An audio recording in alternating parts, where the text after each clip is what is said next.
आदर्श रूपसार bake चिपि धरिछंती एवं चित्कार करी कहउछंती तमकु मु जीवनु मारिदेबी। दर्शक बंधु, आज माया और ममता सीरियल रे देखिबाकू मिलिबो एक भयंकर धमाकादार सीन।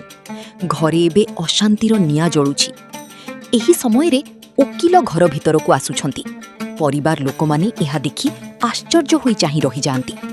ओकिल कहे, सार आपणको एकथा कहिबाकू मते भारी कष्ट लागुछि, किंतु मो बाध्य होई कहूछि।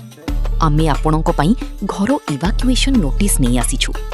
ओकिल पुणी कहे, आपणको 24 घंटा भितरे घर खाली करिबाकू पड़िबो।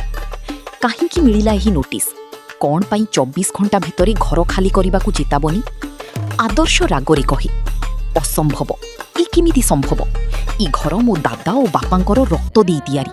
किमिति की आसी एहाकू नै परिबो?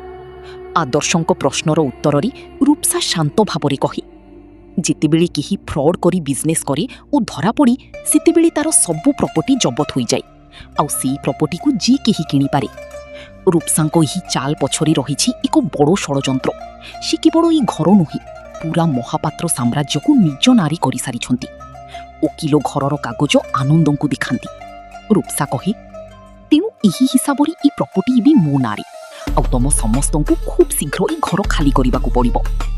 एहा सुनी आदर्श निज उपरु नियंत्रण हराई दैथांती। से रूपसांको दिगकू झांपी पड़ंती। तमकू मो कही रूपसा आड़कू मारी जाई चित्कार करंती, निजकू कौन भाबुछो? तमकू मो जीवनु मारिदेबी।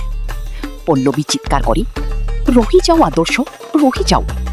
एबी प्रश्न हेउछि, आदर्श कौन निज घर को बंचई पारिबे? आपणको मतामत कमेंट बॉक्स रे निश्चय जणांतु। भिडियोटी भलो लागिथिले लाइक करंतु एवं इमिति रोमांचकर अपडेट पाई आम चैनल को सब्सक्राइब करंतु।